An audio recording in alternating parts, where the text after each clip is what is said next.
not come. And we take it from there. Okay, let's hear it from you. I Googled you, I went on the LinkedIn, and I saw that you've been always on a very, great positions in the corporate sector, right? Someone who's been a CEO of a company, someone who's been running a company as in the corporate sector, and from jumping from there to the mortgage industry. What was the reason? How did this shift happen? Because you're always comfortable in the skin, comfortable in the chair. What happened, or what was the reason from jumping from a corporate level to the self-employment? Yeah, no, that's a good question. So my full background to kind of give you the answer to that question, I'll kind of take a step back. I worked on Wall Street for a couple of years, early 2000s, and then I came back and I was self-employed since then. So from 2003 onwards, I was self-employed running my own companies. So I spent about 10 years helping sales organizations build out their sales process with technology and business process outsourcing. So I had business process centers, call centers all over the world, and I would leverage that with technology to help scale the sales side of their businesses.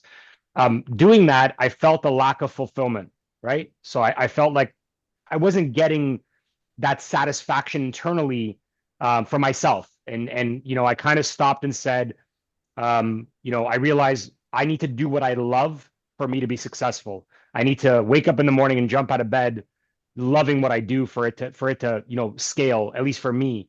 And I realized my two passions are sales and service, right? Those are my two passions. I love sales. I love service.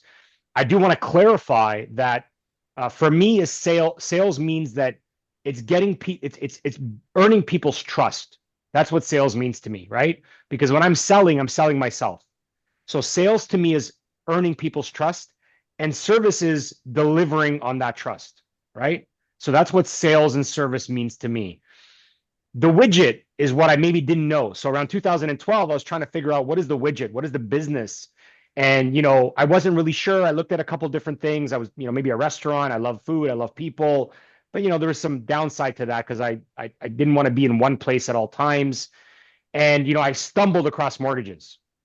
And when I sat down with the gentleman who I said, tell me about mortgages, and I sat down at lunch one day, it was like, everything kind of started like the Matrix. Everything started falling into place. So as he was telling me about the mortgage industry, my mind immediately was referral partners, taking care of clients, building their trust, handling one of their biggest financial transactions, them relying on me, with their biggest decisions, and the relationship doesn't stop after the mortgage, kind of continues almost for life, taking care of clients, taking care of referral partners. So it just, all those things kind of started clicking in my head. And that's when I made the decision, to get into mortgages. Super, super. A follow-up question to that. I've been in the business for 22 years, but it's always, every day is a learning curve. So you categorize sales and service into two different sectors.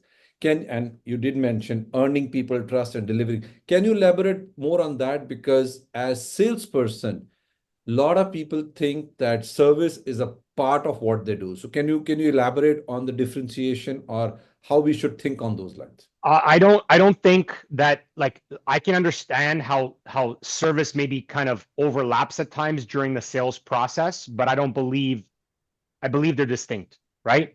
So first off, in our industries, because technically we're in the same industry, right? You're always selling yourself. If your buyers or sellers are not confident with you, are not 1000% confident with you, you're not going to be successful. The same way I tell my agents that when your clients, your referral partners, when someone says the word mortgage, if your name is not on the tip of their tongue every time someone says the word mortgage, then you're doing something wrong. I would argue it's the same thing for Sunny, for you and your team, right? I know, Sunny, for you, with your clients, your referral partners, someone says real estate, your name comes up immediately. That's the way it has to be for your team, for all of you that are here today. And that's what I truly believe. I'll give you an example. If you go to your doctor and you're not feeling well, and you feel terrible, and your doctor is not confident, you don't feel confident, like the answer they're giving you makes you have doubts. your very next call is going to be to a friend or family member to say, hey, who's your doctor? Because I need to get a second opinion, right? But if you go to your doctor and I go to my doctor, I'm in and out in 5 minutes. My doctor talks super fast like me, but I have zero concern that what he says, I do to a T. Zero. Because if your clients have doubts, the next call is to someone else in your business, which means now that you've lost the deal. So that's the selling side of it, right? The service side starts when the sale kind of is done. Don't get me wrong. I understand during the sale, you have to service, but you've already sold. Like if you sold a home, whether you got them to buy a home or whether you got them to sell a home, now you got to deliver on the service, all the amazing things that you said, why they chose you. Because again, that relationship's going to keep going. They're going to buy or sell another home, or they have friends, family members. And that service is almost like a continuation of the sale to show that all the things that you promise, you're able to deliver on. Perfect, perfect. Absolutely. If one word which I note down, if a doctor's not confident, you go to a doctor, tell him about your problem, he doesn't sound confident, you're going to have more doubts on it, right? Of course. If in the sales process, as a realtor, as a mortgage advisor, the only reason, if you say the person's not going to be sticking to you or going away from you because he does not trust you. So I think one word of wisdom, we need to figure it out and write it in our notebooks. That's what sales. You're selling yourself and then the service. And again, I want to be very specific. Clients are buying you. They're not buying your commission. They're not buying your mortgage rate. Let's be very clear. They're buying you. If you're going into a listing appointment or a buyer presentation, I hope I use those terms properly, and your first offer is my commission is X, or I'm going to reduce my commission by Y right from the beginning, you have nothing to offer. Like they're not buying you, they're buying your rate or your discount. That's not a sustainable business, in my opinion. When I started, I was never a rate discount broker, ever. I barely cut my commissions. I was never the cheapest for the most part, right? But I sold myself and the confidence that I was going to deliver on everything that the clients needed, well above and beyond when that mortgage transaction closed. Perfect. Guys, a point to note is the clients are buying you, not the commission rate, right? Gary, I can tell you about my team. We are so proud. If there is someone who doesn't sign a buyer rep, we don't need him. We have enough of buyers to work out. If somebody asks to, a commission back, nothing. You better find someone else. And we say, if you want X, I can refer you someone who charges X plus 10. Listen, I'm not in real estate per se, right? I'm not a real estate agent, but I can go to any appointment right now and someone says, oh, you should cut your commission. I'll show them why they're going to lose money if I have to cut my commission. Correct. Absolutely. Right. So I think there would be a lot of questions in the mind of the realtors right now. Sure.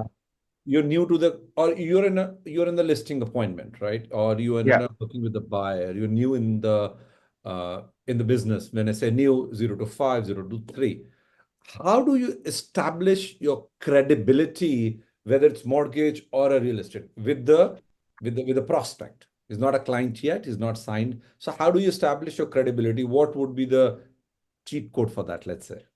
Look, I always acted as if right from day one. I didn't come into business with a mortgage background, but nobody ever had any doubts that I could deliver. So if I wasn't sure about something, I would say, look, like for example, if there's a question on something, look, I have an idea on what I want to do, but I want to do a little more research. So when I give you the answer, I know 1000% it's the best answer, right? Because you're not an encyclopedia, you're not Chat GPT. There's going to be things when you're new or newer that maybe you're not sure of. You don't want to say, oh, look, I'm just new and I don't know, right? You want to be able to massage the answer. So it seems like, look, I have an idea in mind, but I don't want to misquote you. I want to do some research first on where I think I'm going to go with this. And I'll get back to you in an hour, in a day, whatever, right? And then come back to them in that time frame. Look, I did my research and here's my recommendation. This is what I think we're going to do, right? Okay. So not I don't know or I'm new or I have to find out, but let me do some research. Let me figure it out. Let me verify something. There's some things that have changed recently in the market. I just want to double check something before I decide what the best approaches are going to be, right? So now it's not, nobody has any doubts. It's just like you're almost double checking before you give the right answer. Super, super. They say, it's not about the 10,000 hours of effort you've put in, right? It's not right now, it's when you start up. So I'm just going to take you back, right? When you started your business, and I know, team was eager to ask that. When you start, how did you find your first, let's first 50 clients? Like, what did you do? And guys, I want everyone to pay attention to this. It's funny you say that because I actually my first year in business I closed 52 deals. Mm. So a couple things. I have a very strong sales background. I've been selling from when I was a kid, right? I can go back to even before my professional life and talk about when I was a kid. Like I always loved sales. I always gravitated to it. So what I did was I implemented a lot of my business process centers, telemarketing centers, and again I had them all over the world. And I built a telemarketing campaign. And so I did two things. Monday to Friday, 9 a.m. to like 6 p.m. I'd run around and try to meet with, real estate agents. Where were you guys all back then when I'm just joking. I tried to meet with real estate agents, accountants, lawyers, anybody who had a trusted client base that would need a mortgage. And I tried to, pitch myself to be their guy. And then I would come home and then, almost every half hour, not like every single day, but for the most part, I had calls set up for me with clients who wanted to talk about a mortgage, 6:30, 7:30, 8:30 at 9. And I did that Monday to Friday. And then Saturday and Sunday, I would go and drive and meet. Remember, this is 10 years ago, right? I'd go meet all the clients that, didn't use email, didn't use fax machine, because I needed to get the documents, right? To start underwriting the file, et cetera. And I did that 7 days a week for the first 6 months. No, like first 6 months, period. And then I did that 6 days a week for the next 3 years. Right. I took my first Saturday off after 3.5 years. So I am very relentless, like very relentless. Like if I want something, like I will go I'm all or none. Like that's the kind of person I am in life.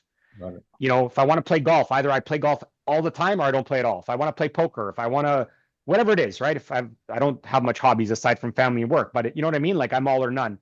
So Yeah. I put my head down, and what I also did when I started is like I kind of wrote out for myself on a white piece of paper, like an 8.5 by 11. I would just write out 1, 2, 3, 4, 5. And I just looked at it every day. I said, I have to get my first deal. I have to get my first deal. And I would just nonstop until I got my first deal, and I crossed it off. I'm like, okay, that's it. I know I can do it. Right now, let's get to number 2 and then number 3. And when I got to 4, I would write on the next line 6, 7, 8, 9, 10. And then I'd be like, okay, let's cross off this first line of 5 so I can start on the next line. And I have this paper. If I look for it, I have it now digitized because I don't use paper anymore, but I'll pull it up. I had 52 deals just from that, just head down, nonstop, no quit, just determined to hit my goals. Perfect. Perfect. My question to Preet. Preet, how many deals did Gary did in year one? 52. 52. So what is your goal for, I know it's already 6 to 8 months in the business. So what is your goal from 22nd October 24 to 21st October 2025? 53. I'm gonna chase my boss. You gotta chase your bus. Good. See, if you don't have vision, you can't be there, right? So vision is very, very important. So Gary, we listened to the mortgage part of it, right? I'm sure, realtors would have asked you, what would you give an advice to realtors, all those who are here? What should they do to find new clients? So look, I was also very relentless in the sense that everybody I spoke to, I would put into my CRM and I would market, once a month, maybe twice a month, depending. So every opportunity is an opportunity. I think people in our industries, and I'll say combined industries, right? Realtors, mortgage agents, I think generally people are lazy, right? And I was the opposite. If I spoke to you, I got your name, I got your email, I got your phone number, and you were getting marketed to once a month or twice, right? And then again, setting goals is great. Like, we all may have goals. I want to quit smoking. I want to lose weight. I want to make $1 billion. But you got to break those goals down into the very simplest form. Like, what is my goal for the next hour? And if I have to make 10 calls or if I have to try to book 10 sales appointments, like, what is my goal for the next hour? What is my goal today? And really, like, you have to focus on hitting your goal. Like, if you put it on paper, if you put it in front of you on a screen, you got to do it. Like, don't just put it there. Oh, didn't work, but I had it. You have to want to achieve it. Some days are going to be better than others, but you have to be very, addicted to the process, whatever your process is. And there's no wrong way. So if you're good at, Facebook advertising or Instagram or social media, do that, but do it consistently. If you like knocking on doors, do it, but do it consistently. And book times within your day when you're doing it and nothing overlaps. So if you're telemarketing and you're calling expired listings, for example, and you're doing it from 4 to 8, that's what you're doing 4 to 8. Your personal life has to revolve around your business life. If your business life is revolving around your personal life, you won't be successful. There's no other way to say it. Mhm. Again, God forbid, some emergency, whatever, but in general, you want to be successful, you have to make sacrifices, and unfortunately, your personal life has to be sacrificed for your business life to be successful in our industries. Perfect. Absolutely. And guys, the floor is open. In case you have any questions, in case you need some more input, you can raise your hand. I'll be able to see you and we can ask more questions right away, because I don't want this to be the question answer session at the end of the day. So if you have any questions, raise your hand and we go from there. Okay, I think Gurinder has a question. Yeah, Gurinder, go ahead. Yeah, same what the Gary said. I heard about one same thing from the Elon Musk. Everybody knows about the Elon Musk. Somebody told him what get to you motivated to achieve the goals. The Elon Musk said, I couldn't understand your question. Then he repeated again that what gives you the motivation to achieve your target. He said, once I set the target, there is no motivation for me. There is no other way to complete that thing. We have to do that thing. So this is the kind of the attitude you told us today.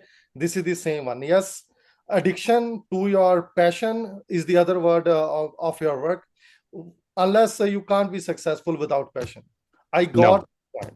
No, you have to just want it. You have to want it inside. And listen, not everybody does. And I think it's important, and hopefully nobody on this call today, but it's important that you reflect and you say, do I want it? Do I have it? Do I want to give it on my all? And if you don't, then with all due respect, you shouldn't be here. The other thing is the time management that you told us that you have to break down the day into the hours. That is the one thing, and written goals in front of you gives you the vision. That the other thing. These are very important to write it out, because a lot I have now follow those one. You have to write it out. It has to be visual, because we all have a lot of things in our head, right? Like, we'll hang up this call, you'll get a call from a friend, a family member. It's got to be in front of you. It's got to be visual, because you got to see it in front of you to achieve it. It can't just be something in here, right? So that's very important. Well, thank you so very much, Gary. Yeah, my pleasure. The goal has to be visual. Okay, Yeah. let's start up the journey. We have a question in the boardroom. Oh yes, sorry.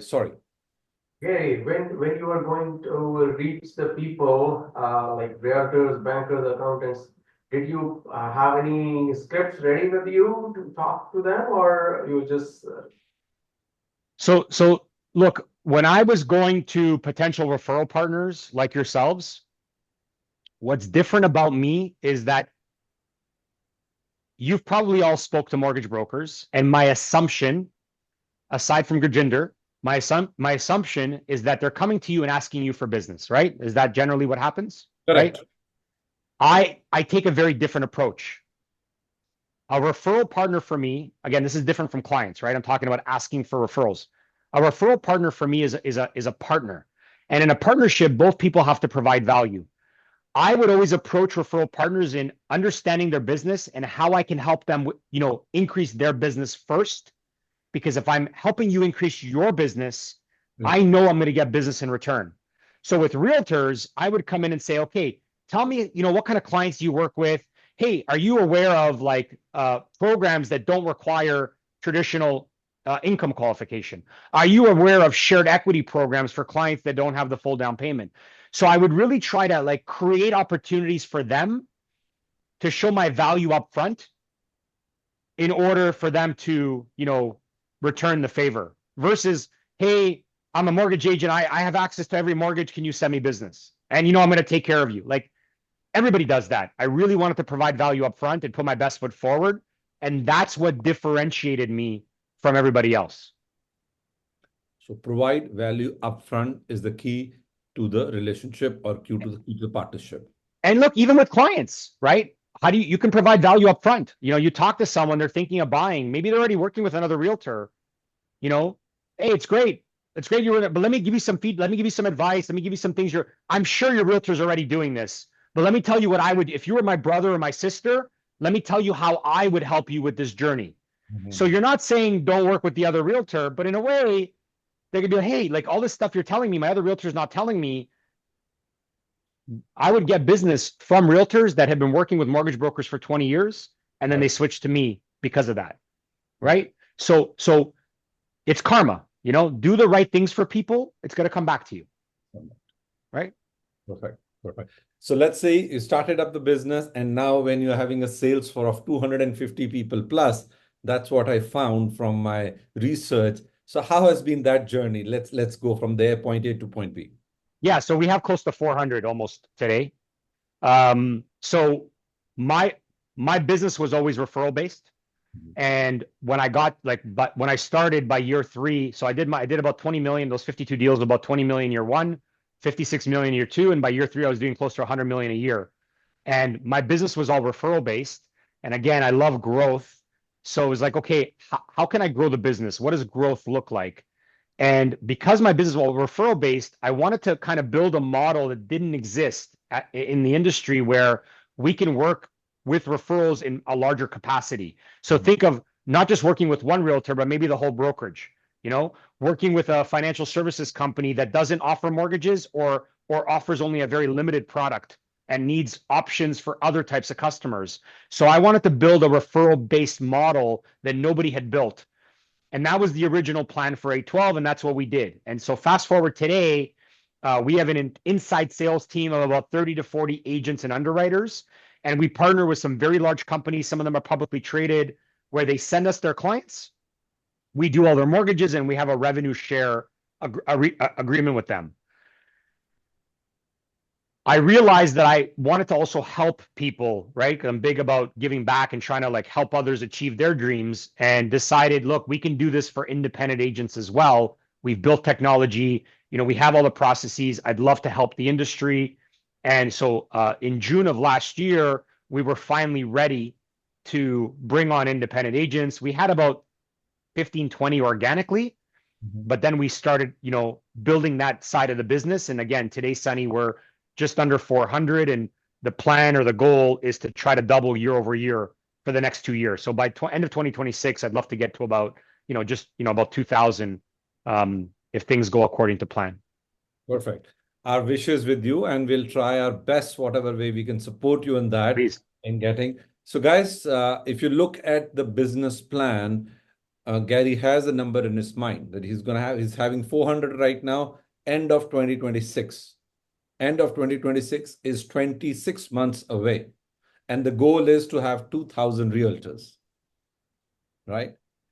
So the plan is clear in the mind. Mortgage agents, Yes, right? So if that's how we can achieve it. Because if you have very clarity of thought, clarity of mind, for me, managing these 15 people becomes so difficult. How are you going to be managing 2,000 people? Look, we use a lot of systems, technology systems, and process, and have team. Like we built. I waited to start that vertical until we had the right infrastructure. I'm a big believer, going back to service. It's like if you want to open a restaurant, right? And you have amazing food, but the service is terrible, no one's gonna come back. Like I personally won't go to a restaurant. I don't care how good the food is. If the service is terrible, I won't go back. Right? If the service is amazing and the food is okay, I'll go back because I really had a great experience. So we waited until we had the right infrastructure, until the technology was ready, so that when we started bringing agents on, they would have a great experience, and we can deliver, again, the service, selling them, trust me, service, delivering on that trust, that we can deliver on the things that we promised. So you got to build the right infrastructure, right? It's very important. Right infrastructure, systems in place. Delegate. Perfect. Yeah. Any questions from the floor? Yes, Deepak. Gary, how the name 812? Why the name 812? Is that what you asked, Deepak? Because you're in the border. Is that what you said? Why the name 812? Because 7-Eleven was already taken, so I needed something, I like it. But you could have done it 7-12 because you were Yeah. working 7 days, 12 hours. Yeah, no. So that's a great question. Everybody always asks that. That's my joke for the day. But coming up with the name, we got incorporated in 2018, 6 years ago, and coming up with a name in financial services that doesn't infringe on another company and have a matching URL is very difficult, right? So we wanted to find something that was unique and had meaning. So 8 represents like infinity, and 12 is like rounds in a fight. So we'll infinitely fight for our clients, mortgage needs. That was the idea behind it. And I personally love number 8. I'm born in 26, so I always say it's an infinite energy which goes along all the way. So Yeah. perfect. 8 is the infinity, 12 rounds of the boxing, so 8-12. Yeah. It tells me, are you a sports person from the background? Yeah, I grew up playing all kinds of sports. So yeah, that's Perfect. Okay, let's talk about few, best practices or good habits we can follow up in the business, because I'm sure everyone sitting here has a growth in the mind. This is what I want to achieve. 2025, I want to crack this, right? So what should they do in 2025? So let's elaborate on, or let's discuss about 3 points, what they should do in 2025 to kill it. Yeah. So first of all, I wouldn't wait until 2025. I think you should start today, right? Again, I don't believe in waiting. I don't think there's ever the perfect time. So look, first off is I think it's very important that you have to take care of yourself first, right? So like I take care of myself. Like I work out. I try to eat relatively healthy. I personally don't drink. I'm not saying you should stop if you do, but I'll give you an example. When you get on a plane and they do all the security stuff before your flight takes off, one of the things they say to you is if the oxygen masks drop from the top, put it on yourself first before you help someone else, right?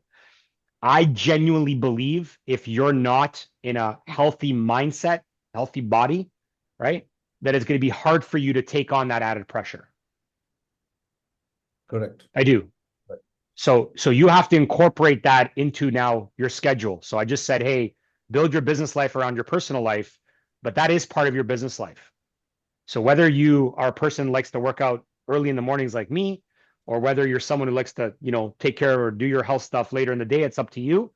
But you have to be religious on that, number one. Because again, I don't think you can't build a big business on weak foundation. And if your foundation is weak, you're not going to be able to build successful business. Okay. Again, whatever that means to you, I think is very important. And then again, if you're committed to this, you got to go all in, right? I use the phrase sometimes, you can't be 95% pregnant, right? You're either pregnant or you're not. Yeah.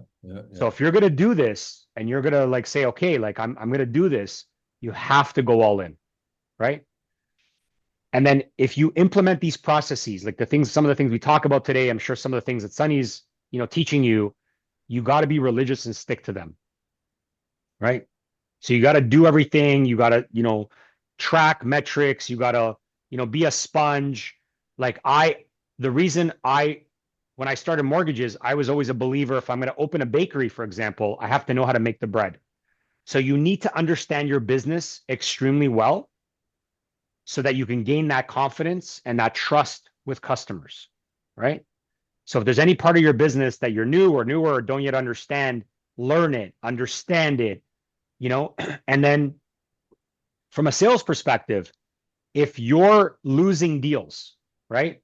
And you're stumbling, like someone said, oh, commission, you have to have what your rebuttal is written down and memorized so that if I call you at 3 a.m. and I wake you up in the middle of a deep sleep, you can tell me your rebuttal instantly. So when I worked on Wall Street, I used to be on the train from Brooklyn to Manhattan, 6 a.m, and I was writing out my script and my rebuttals. That has to be instinct for you, right? Like your pitch, your rebuttals, like someone says, oh, your fellow realtor's offering me only charging 1%. boom, you have to know, I understand. And right away, you have to be able to address their objection and why they should work with you. So your sales process has to be very, very sharp. Perfect.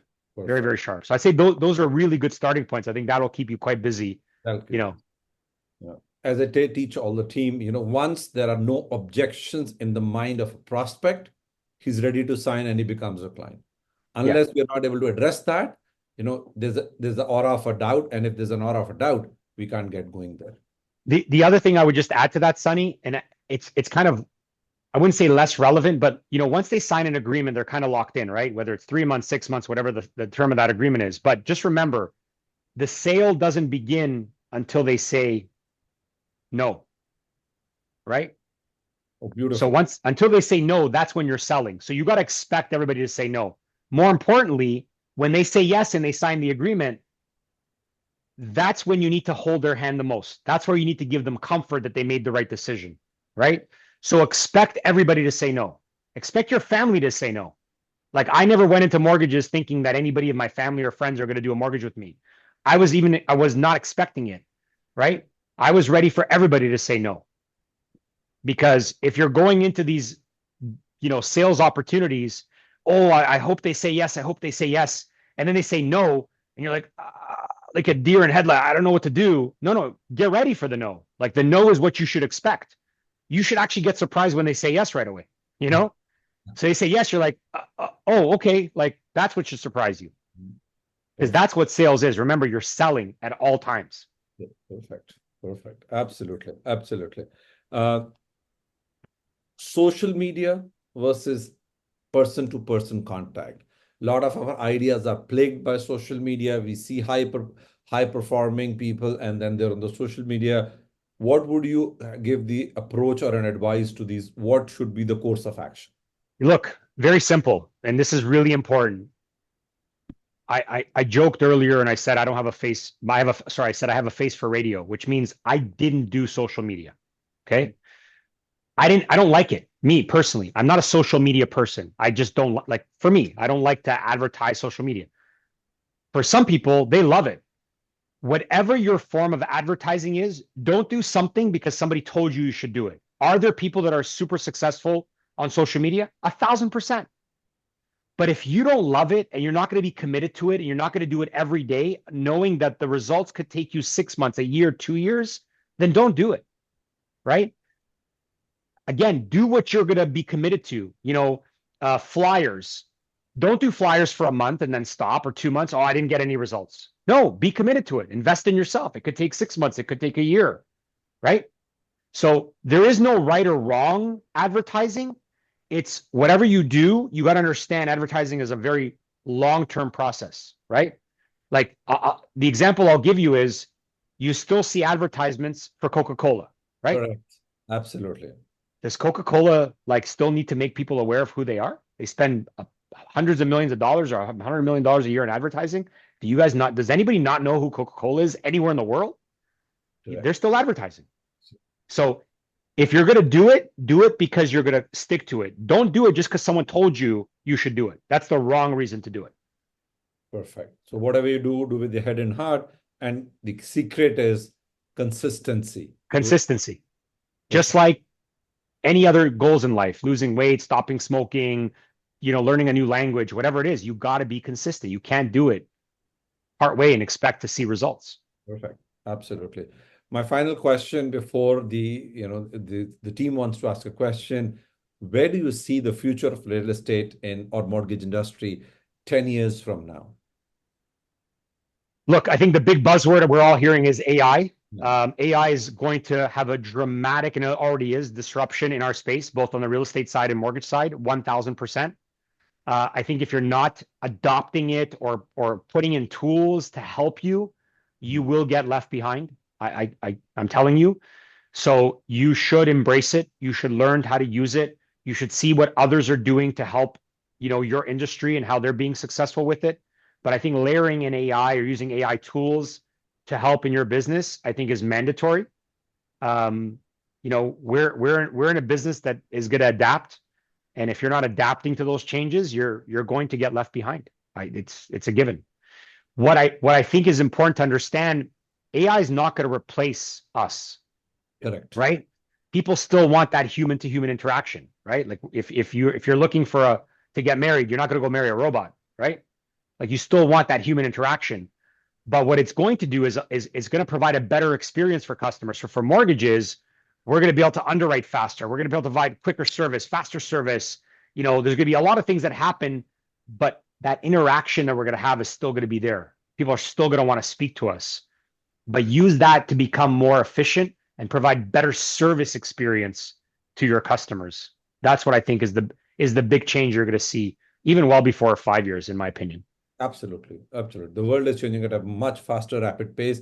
And before, blink of the eye, there's a new tech coming in and young kids getting there. So, of course, the need for a human-to-human connection is never going to go away, but the speed of doing the business is going to get faster. Yeah. Yeah. Like, listen, realistically, I should be able to call you and say, hey, what's the best investment property I should buy for 500,000? It's like, oh, here's a list of investment properties. Here's the cap rate. You know, like you should be able to pull that information up in seconds. You know, that's the way I see it. Perfect. Perfect.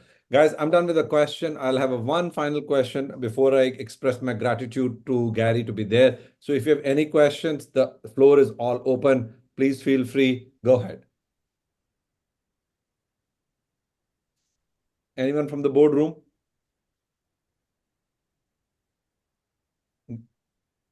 Any advice for us? Look,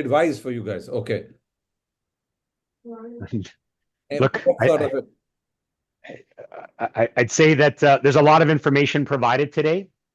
I think you should take a moment and kind of think about our discussion. And if you truly believe that you're in the right business and you have the passion and you love what you do, I think if you implement even just some of these changes to start, you don't have to do it like, I'm very all or none. Not everybody is. That's okay.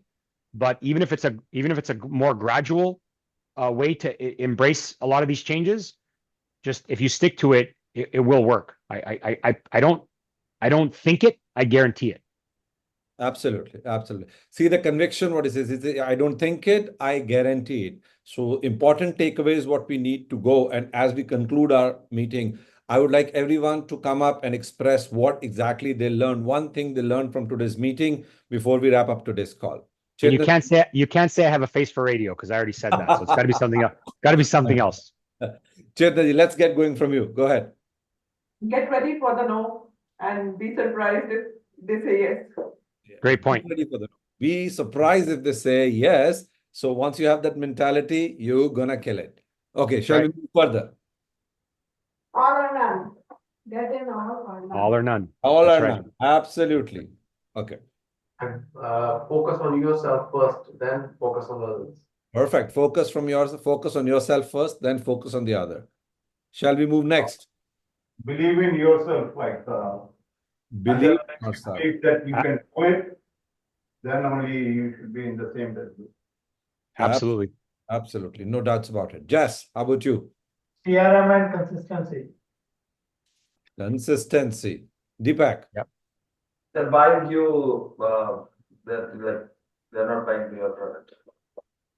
They're buying you. Absolutely. They're buying you. Always. Buying the product. So the conviction has to be in you, right? If you are irreplaceable, then you stick. If you could be replaced, then AI will do your job. So be irreplaceable. Yep. Mokhaji. Of course, like confident about what you tell your clients and then prove it that you, why are you confident about it? That prove it that you are trustworthy. Perfect. Absolutely. Yeah, good point. Jay.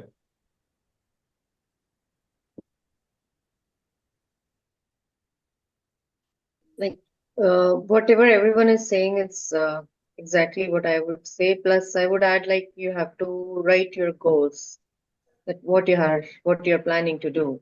Yeah, visualize. You have to write your goal.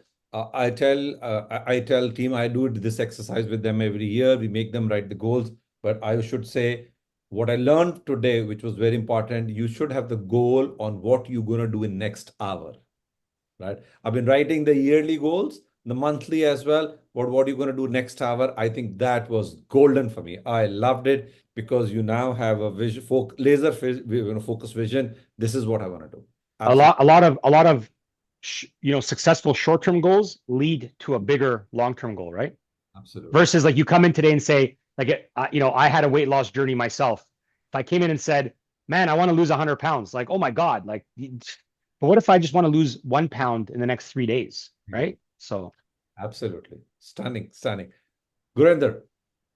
Yes, all the successful mentors, persons, businessmen, all those one said all those things what Mr. Gary told us today. All the things you told us, Sunny, in every Tuesday, all the mentors, all the experienced person says the same thing. So this is all of the good golden learning for me. And consistency, do we, what, action, take action. The learning, Sunny told all the time, you learn, listen, but you don't do action. That learning is not go anywhere. So action is the most important thing from your meeting today, or the every experienced person, the mentors told me all the time. I heard them, I learned them, but I don't do the action as rapidly or the consistent in a consistent way. That is the key for me. new actions, new results, right? Yeah. Your action, your result, Thank you very much, Gary. Do the same thing, get the same answers. Yeah. Action is one of the keyword for me. Action. Yeah. Absolutely. Sifat, any word you want to add up? It's harder at the end, Sunny. There's less choices. Perfect. Pardon me? I said it's harder as you get to the end of the line for people. It's harder. There's less things to say, right? Yeah. See, but what happens, Gary, you listen, then you believe that you have, when we do the round, it reflects, oh, yes. Absolutely. And then, they say the motivation doesn't last forever, neither does bathing, right? That's why we bathe every day. So we need motivation every day. It's a self-employed business. As I said, I told my team, talking to you there, and you were readily available. He says, yeah, I'll check. Why do we do? Let me check my calendar. Oh, yeah, this Tuesday, I'm available after 5 o'clock. It's there. I want to do it. Go ahead. Right? Yep. And that was a big learning for me, even after 22 years in the business, because I started, okay, send me an email. I'll check my schedule. So now I learned it's not that point. If it's to be done, action right now. And that's what you do with your clients. If you need something, hey, let's do it right now. Not like, oh, I'll send you an email. No, just grab your phone. Let's do it right now. Oh, just check. Oh, take out your wallet. Let's look at, give people a reason to give you an answer right away. Don't give them a reason to, give you an answer later, if at all. Perfect. Gary, thanks a lot. I tried to chat GPT and says, how can I express my gratitude? But, the words I could find in English are, again, thank you. I really appreciate, as I said, learning was amazing. And learning for me, taking action right away. That's what I learned from you. Thank you. Really appreciate Thank you, everyone. My side and from my team. Thank you. Yeah, thank you, everybody. Thank you. Nice to meet you all. We'll talk again soon. Certainly. Thank you, Sunny. Bye-bye. Yes, guys, how do you feel about it? Awesome. Maybe. I think I'm going to go down to the boardroom and then join you guys and see.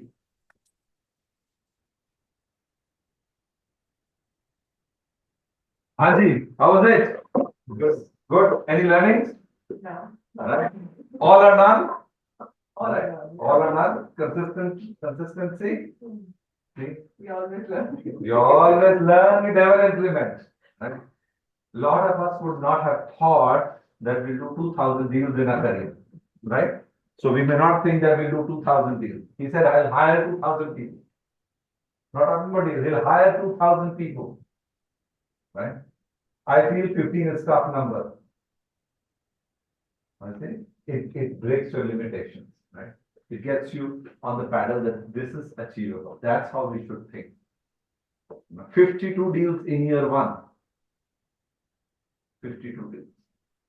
Right? So it's not about, I like this as not 2025 is not 2025. Why don't you do it right now? That's the mark of the person we have to implement. That's what the learning we have to do. He has too much energy. He has too much energy. So you hope the energy comes automatically. This is number 8, infinite, right? There's too much energy. It's just we wanted to calm down, we want to finish it up the meeting so we could do a reflection, right? But otherwise, if you would have expanded much, much more. And I tell you the secret, right? We spoke on that day, Thursday. He said, fine. He agreed to meet. He said, what did you? I pulled up my phone, I sent him the invite. He said, yes. But somehow, technologically, it could not go in. Today, I was sending him an email, again, just a reminder. He said, Sunny, I did not get your invite, but I will be there at 5. These are the things you learn, kind of, right? Phone karange, karange. That's all an excuse what we give to ourselves.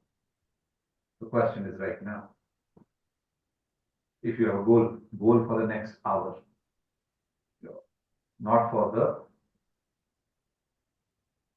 मैं अपने schedule पाना को तो call करनी फिर ब्रॉसलैंड पे इतना फिर मैं अपने स्केड्यूल पास को तो जाना फिर मैं ड्राई क्लीनर चला गया फिर मैं पाया स्केड्यूल कॉल करना है फिर काम करने किया चलो जी गुरुद्वारे जाना है फिर मैं स्केड्यूल पाया कॉल करना है फिर सनी जी ने मीटिंग पे बुला लिया वो कॉल ही नहीं what are we going to do next hour that's what right so I'm going to leave you with thought right so write it down and don't talk to each other and see what you're going to do for next hour okay I have to leave because I have to send few people to India. I have to go and pick them up. Pleasure, have that thought in your mind. As I said, my goal before you came is to write up 20 buy-reps till 30th November. Right, we've done with one. Thanks, we're done with one. We're done with second. Hopefully, by tomorrow, we'll be done by third.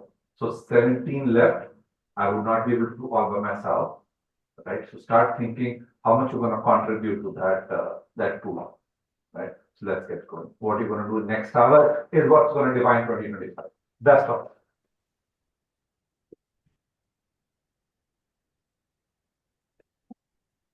Thanks. I have to reach Toronto by 7 o'clock. Okay, Jayaji. Okay, Jasji.